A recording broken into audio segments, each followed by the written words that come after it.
Daddy, why did you leave me? Okay. And boy, that sermon was for me. And the reason it was for me, I always wondered why I didn't have my dad. I always wondered where was my dad. I tell my fraternity brothers, and they don't chuckle at it. They get the point. I go, man, if my father was to walk through the door right now, and literally that door right there, he'd have to go, hey, Michael, I'm your dad, because I never met him. This is a journey. Let me take you on a journey. There will still be The journey. The journey. New sheriff in town, and his name is The journey. Journey. This thing is bigger than Nino Brown. This is The journey. The journey. What is it that moved you? The journey. The journey. The journey. The journey. Welcome back to another episode of The Journey. I'm your host, Larry Robinson, and today we have a Memphis icon by way of Mississippi, but he's still a Memphis icon. But before we get to my brother Michael, I got a quote for you. The quote is from the great James Baldwin, activist, writer, poet. It goes a little something like this. If you know from whence you came, there's really no limit to where you can go. What does that mean? If I know where I'm from, trajectory in life is only up to me. I can be whatever I want to be. Today we got an example of that. 35 plus years at Kroger. I mean, just international president of Phi Beta Sigma. Father, husband, and a true asset to his community. We're speaking of none other than Micheal Cristal. What's up, brother? Hey, what's going on? Thank you for coming in and checking us out. Glad to be here. We're glad to have you. We're glad to have you. So we're going to jump right in. Sure. This is the rapid fire section. Okay. Tell me about them early days in Grenada, Mississippi. Oh, wow. So a lot of people don't know this. Grenada has a known history for the beginning of civil rights. Dr. King came and marched there. What? Actually, when schools were being integrated. School us, my brother. School Yeah, us. absolutely. Go do the history on it. And he actually marched with my mom and my aunt. Okay. Or more importantly, they marched with him.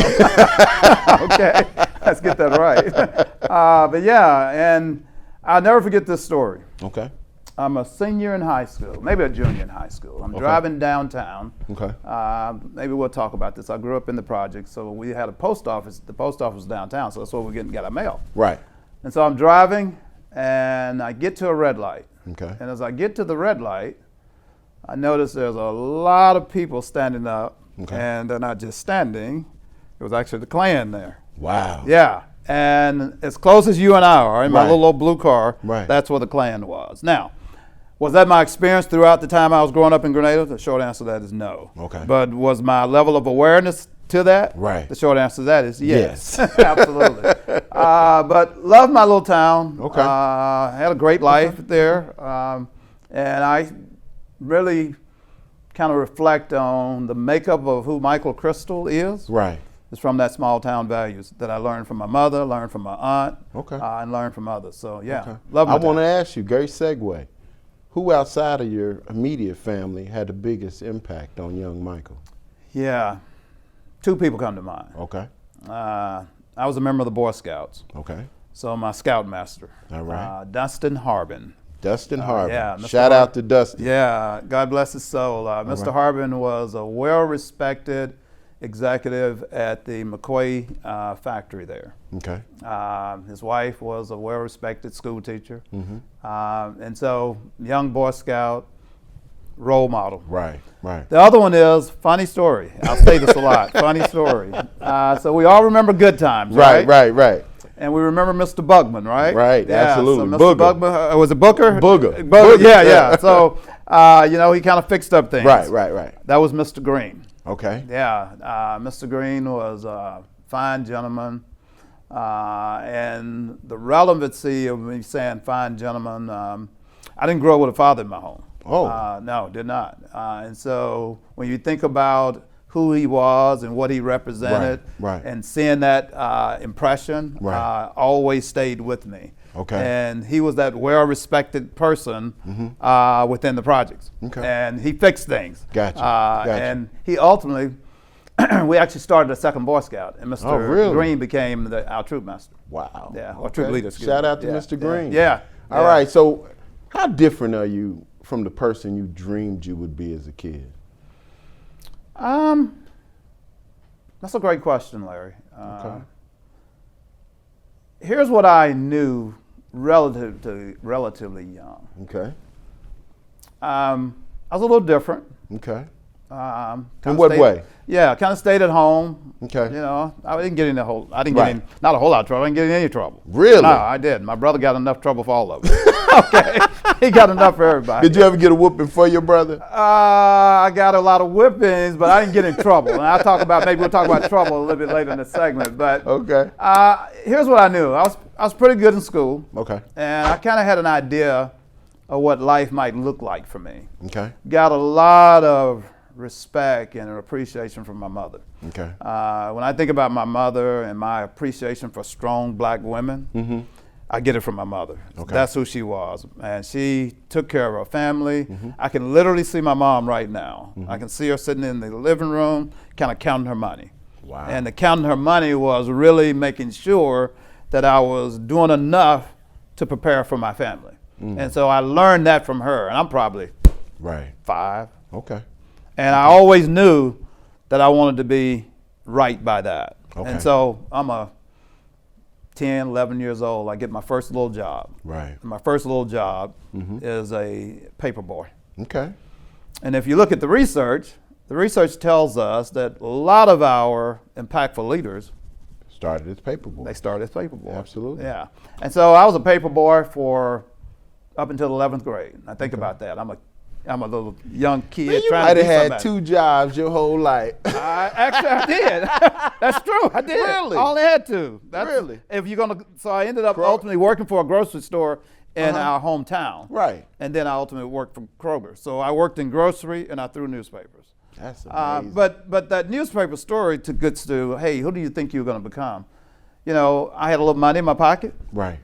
A lot of kids didn't have a little money in their pocket, Right. so I was responsible with that. And so I knew I wanted to be something. The real question is I had no idea what I wanted to be. Okay. I had no idea what my aspirations could be. Okay. I just knew the life that I was experiencing. Right. My hope was similar to what you said on James Baldwin. My Right. hope was I knew that was more for me. The question was, what would that look like? Right. Yeah. Right. At what point in your life did you know you were going to be okay? When you could look in the mirror and say, I can do this thing called life. I got this. I'm probably high school. Okay. Probably high school. I was pretty active in high school. Mm-hmm. I was a student leader in high school. Had good relationships with my teachers. Had good Right. relationships with the administration. Engaged in the community. I talked to you about the Boy Scouts. I was Right. active in the Boys Club.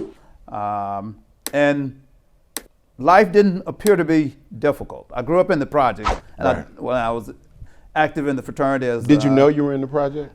That's a great question. That's an excellent question. The short answer is no. Yeah. I did not know that. Right. I just thought we were living in apartments. Right. That's what I thought That's we were what living I in. thought when I was growing up. Yeah, I just thought we were living in I apartments. had no idea yeah. it was the project. Yeah, that's exactly what I thought. And so when I think about when you talk to people who live in major cities and you tell them you grew up in the projects, like, really? Yeah. And they go, well, no, I didn't have that experience. You know, Right. it wasn't shooting and Right. drug dealing around. Now, there was some drug dealing. Right. But that type of atmosphere that you think about when you say that, no. But poverty and the expectations centered around that, I saw that. Okay. Last question of the segment. Most brothers have a moment in their life that they can point to. And I'd like to ask you, Micheal, when was that moment that you realized you were a black man? Oh. Hold on real quick. We're going to be right back on the journey. My brother Cristal is going to share with us when he realized he was a brother. Stay right there. The Journey on the Kazukian Network. This is a journey. Let me take you on a journey. Success in life is not a straight line. There are twists and turns in everyone's life, and the more you know about their story, the more you'll understand the process. Kazukian Media Group proudly presents The Journey, a show that features successful black men in Memphis telling their stories of their lives and the ups and downs they've encountered on their ultimate road to success. We believe The Journey will encourage young men and help them see that life is a journey. Watch The Journey, hosted by me, Larry Robinson. Brought to you by the Kazukian Media Group in partnership with the Delta Boulay.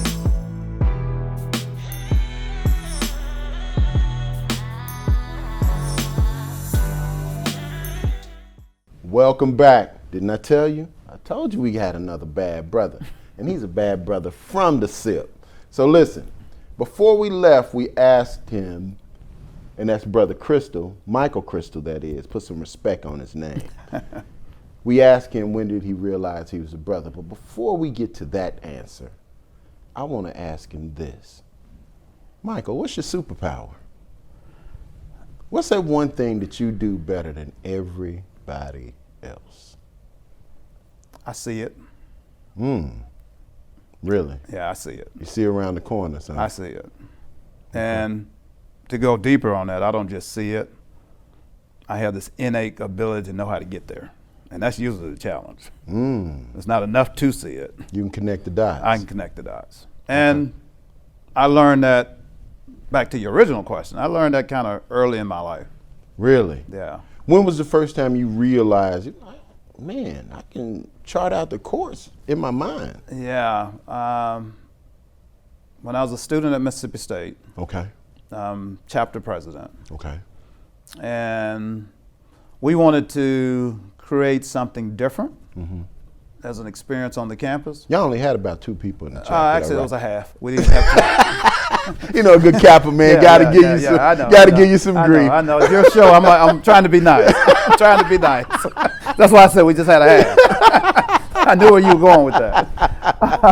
But we wanted to create a different experience, and as we were creating that different experience, we started building relationships with the university. Okay. We started building relationships with the student body. Okay. And then we recognized where our competition was. And to be quite honest with you, it's kind of what I do professionally now. Right.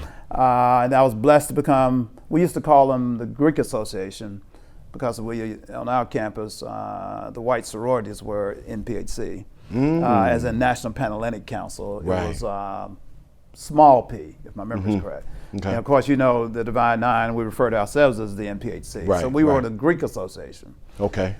And the Alphas, shout out to the Alphas, but they're not going to like this story, though. Okay. Shout out to the Alphas. But the Alphas had the homecoming Greek show. Okay. Now remember, see it. Right. But a strategy to connect the dots to get it. I'm president of the Greek Association, and we recognize that it shouldn't be just the Alphas benefiting from all participating. Right. I'm every bit of 19 years old. Okay. Every bit of 19 years old. And I'm lobbying the other Divine Nine to, hey, man, we all need to participate in this. Big fundraiser. Did I say big? Huge fundraiser. The Alpha's getting all the money. And so we decided, no, we don't need to do that. We can't do that. We ultimately lobbied the team to help support it. That's the council. But here's the connecting the dots. The Alphas were absolutely against it. So I'm meeting with the Alphas advisor, young Sigma man, sitting down with, can't remember the guy's name, but he's a PhD. Okay. He's probably every bit of 40-some years old. And he's explaining to me how we can't do this. You're part of your organization. Regional budgets, regional conferences, national. We got all this mapped out. Fast forward the story. We walk out of there. We get some level of alignment, but the big win was, and shout out to the AKAs, they moved for us. And once we got the AKAs to move, we ultimately got the Greek Association, ultimately got that Greek show. Right. And that's probably, Larry, 37 years ago. And I think you just asked me, hey, Micheal, who's sponsoring that Greek show now? The Greek Association still is. Oh, wow. And so, you got to understand your purpose. Right. You got to understand your why. Right. And you got to really, I say to the fraternity all the time, and Kroger as well, minimize yourself. Micheal didn't get anything out of that. Right. And maximize the mission. What was the mission? The greater good of Divine Nine. Right. All of us having an opportunity to participate. There's no Greek show if the Kappas and the Sigmas and the Qs and the Alphas participate. There is no Greek show. Right. And so we made, and made is a positive word, maybe I'll retract made. We convinced, we leveraged the engagement with the Alphas to really see that. Right. And others, and Cynthia Ratliff, wherever you are, God bless you, AKA, she saw it and she moved, and as we like to say, the rest is history. Fantastic. Yeah. Now let's go back. When was that moment? When was that moment that you realized you were a black man? Yeah, maybe a black boy before a black man. Okay. This is probably early 70s. Okay. Grenada, Mississippi is my home. Gotcha. We've heard all the stories about the White Fountain. We've heard all the stories about not being able to go into the front of the restaurant. I'm a big fan of Remember the Titans. You ever seen that movie? Yeah. Mm-hmm. Yeah, so you remember in that movie. Denzel Washington. Yeah, but in the movie they were going to get something to eat, and Petey was really worked up about being able to go through the front door. Right. And he went in there, and they obviously kicked him out. Mm-hmm. Well, Michael didn't go through the front door. Michael knew where Michael was supposed to go. So I remember, and I see it vividly as you asked me the question. I'm in the back of this restaurant, and I'm getting my food in that back door. And my mother had sent me down there to get it. Right. And so that experience has been locked in my head because that's where, in theory, that's where, based upon society, that's where, based upon regulations, that's where Michael was supposed to be. Right. But here's what they say. Your alpha does not determine your omega. There you go. And so my omega was destined for me much later. Right. And I've had that experience. But it was during that moment as a young kid. I still see myself because I'm a little kid. Right. I'm looking up. This guy's handing me, because I'm thinking we ordered a hamburger. And I'm getting my hamburger through that back door. Right. Yeah. Wow. Wow. What memories of early school? You know, you were a pretty good student. So what was a memory during that time? High school or college? I want to go elementary school. Elementary. So I go to, you got great questions. So my first grade, first grade, it's integration. Yeah. So I started my first grade at Willow Wilson Elementary School. Okay. Which is the African American school. Right.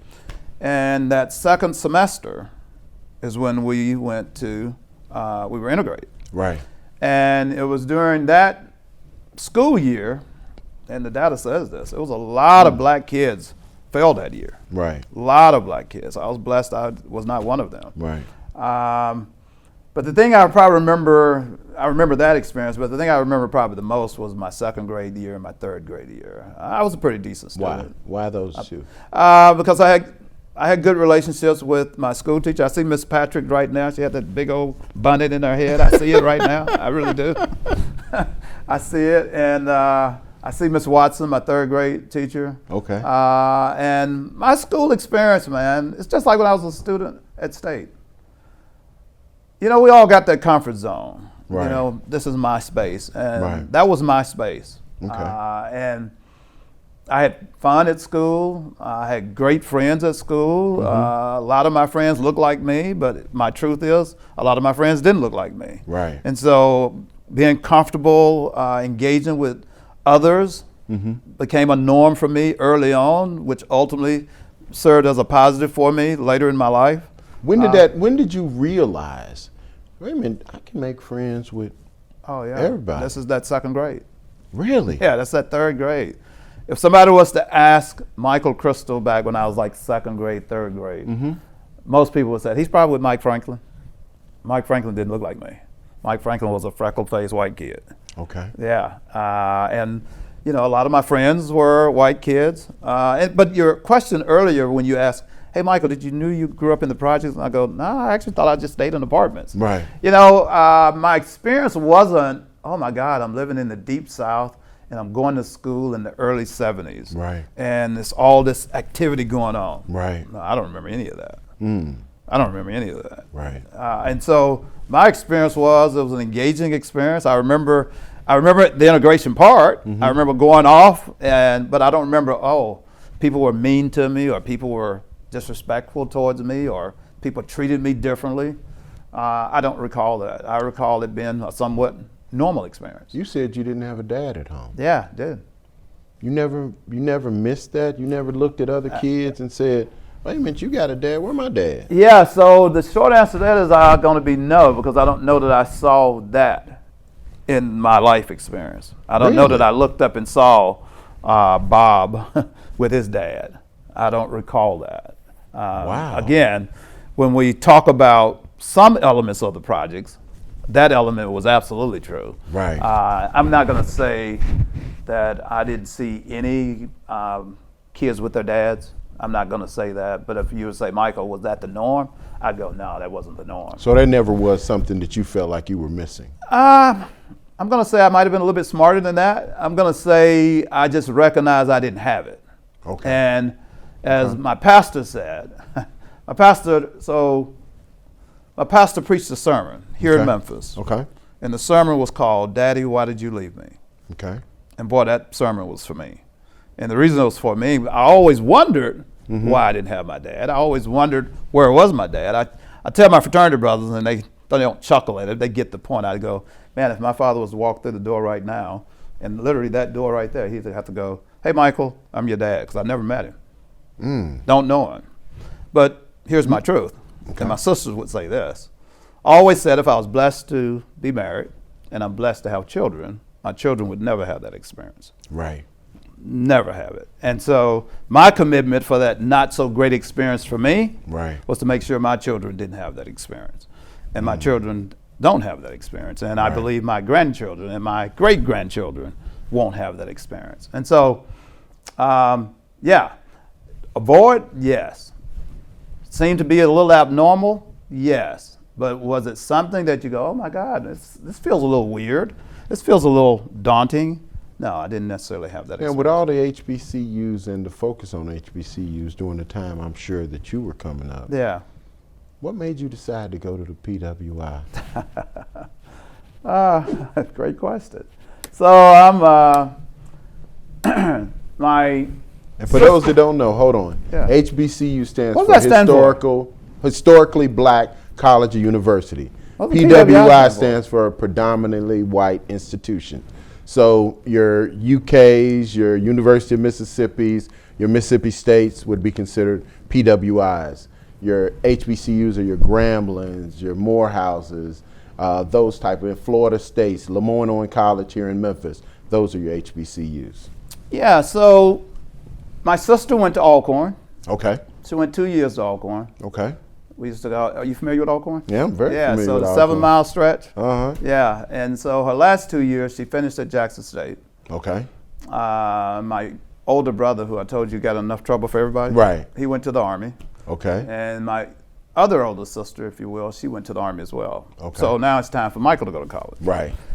So I think this is the answer to my question. And it's not complicated, it's not complex. It's not complicated, it's not complex.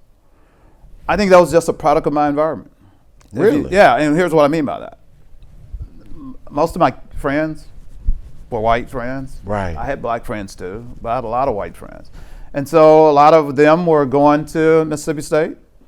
And at that time, I changed my major to marketing. Right. My major was going to be computer science. Right. Mississippi State had a pretty good computer science program. My roommate that I didn't know was going to be my roommate, who I didn't know was going to be my line brother, Right. Harwood, was going to Mississippi State as an engineering major. Okay. And so it just kind of all came together. Okay. And that's how I went there. I never had aspirations. That's not a negative comment, so please don't hear Right. that. I never had aspirations to go to Jackson State. I didn't get necessarily influenced by my Right. sister. I never went to Jackson State. They came there. They came to our hometown during our parade, and they Okay. would perform after. They participated in the parade, then they would perform afterwards at our Right. high school stadium. But I think mine was just organic. Got it. It was just normal. And like I've said to you, I was really engaged in high school. Most of my friends in high school were white kids. I was involved in a lot of white organizations, if you will. Right. I knew who I was. Please hear Right. that. I Right. knew exactly who I was. I was engaged in the community. Right. I went to dances and had fun. Right. Right. Did you ask me if I had a whole lot of girlfriends? I had a whole lot of girlfriends. So I mean, I wasn't confused on who I am. So I don't want your audience to hear I might have been a little confused. Okay. No, I know who I was. But I think the real answer is it was just my normal. Okay. It was just my normal. What about groceries? What about that industry? Yeah. So Turns you on. Great question. So how did I get in the business? Okay. Yeah. So Eddie Longstreet. Okay. Eddie Longstreet is a cashier at Jitney Jungle Grocery Stores. Okay. Here in Memphis, we should know that name. Jitney used to be in Memphis. Okay. Jitney is the supermarket industry is a very regional industry. Okay. It's not too many national chains. Kroger and Walmart is by far the only national chains. Okay. And so Jitney Jungle was headquartered out of Jackson, Mississippi. Okay. And so they were building a store in Grenada. And they had hired a lot of people, Grenada's a small town, at that time, probably about 9,000 people there. Okay. So new business coming to town, opportunity to get employment was a pretty big deal. So Eddie got employed there. I did not. Okay. I'm still throwing newspapers. Okay. And Eddie comes to me. Eddie lives in the projects as well. Right. Eddie comes to me and says, "Hey, Michael, they're looking for some employees there." And like everything, life is about relationships. Right. Very much so. Michael didn't apply to Jitney. Eddie helped me get on to Jitney. And so I went there and I started there as a bagger, worked as a cashier. I go off to Mississippi State. Right. There's a Jitney in Starkville, Mississippi. Right. So I transfer there. I go and work, and then I get a work study job. I get out of the business. And then I interview on campus when it's time for me to graduate. Right. I interview with Kroger. I keep the application for about 3 months. I have an interview in Memphis. From Starkville to Memphis is about 3 hours. Right. Let's just say that interview was at 11 o'clock. Right. I don't have a car. My fraternity brother drives me to Memphis. Uh-huh. We get to Memphis at 11 o'clock. I'm late for my interview. I call them and say, "Hey, we got lost," which was true. We did get lost. Right. And I tell them that story. They rescheduled my interview for 1 o'clock. I have the interview. My aunt lives here now. She was living here at that time. I told my mother I'm going to go by and see my aunt before I leave. I go by, I visit my aunt, we laugh and talk, and I call my mother and tell her I went by. She said, "Hey, somebody from Kroger called you." I called Kroger, and they offered me the job before I leave. And I've been bagging groceries ever since. Wow. Wow. So I guess the interview went pretty good. Any regrets? Oh, no, none whatsoever. One of the things I love about Kroger, we have a slogan, Larry. It says, "Come for a job and stay for a career." Okay. And it's really true. I've been blessed to be with Kroger. It'll be 38 years this December. Right. And I probably had 17 different roles. And so I love telling this story. That interview I went to in 1985, Right. that door I walked in for my interview is the same door I walked back into as division president. That's awesome. And so you think about my journey, a kid from Grenada, Mississippi, bagging groceries at about 16 years old. Right. And now I've been blessed to work for the largest grocery chain in the nation. And I've been blessed to work in our corporate office. I've worked in Atlanta as director of operations, have done 5 district managers report to me. I work at our brand out in Seattle as VP of merchandising. And then I come here from Phoenix as vice president of operation. And so all of that within the same company. Right. And when you think about whatever your desires are, they say hard work, determination, and commitment provides rewards. You're looking at hard work, you're looking at determination, you're absolutely looking at commitment. And when you look at all of that and think about what James Baldwin said, Right. you can deliver upon that. And so Kroger has created that opportunity for me. As I say to my wife, we've had a great marriage. We've been good to each other. Right. And so Kroger's been good to me, but they've gotten a lot from me as well. So it's been a great marriage. All right, so I'm going to take you back. Yeah. It's this little kid. His name is Little Michael. Yeah. He's sitting there at the kitchen table, got a big bowl of cereals. Yeah, It's Frosted Flakes. Saturday morning, he's watching his favorite cartoons. Yeah. In walks you, Yeah. Big Michael. Yeah. What would you say to Little Michael? You know what? You're going to be all right, buddy. You're going to be all right. Oh, yeah? Yeah, you're going to be all right. Yeah. Here's the thing, Larry. I watch the cartoons. My favorite show, if you're in Memphis, you know this, wrestling. That's what I Gotta be watch. wrestling. Yeah, I stayed up just to watch wrestling. Right.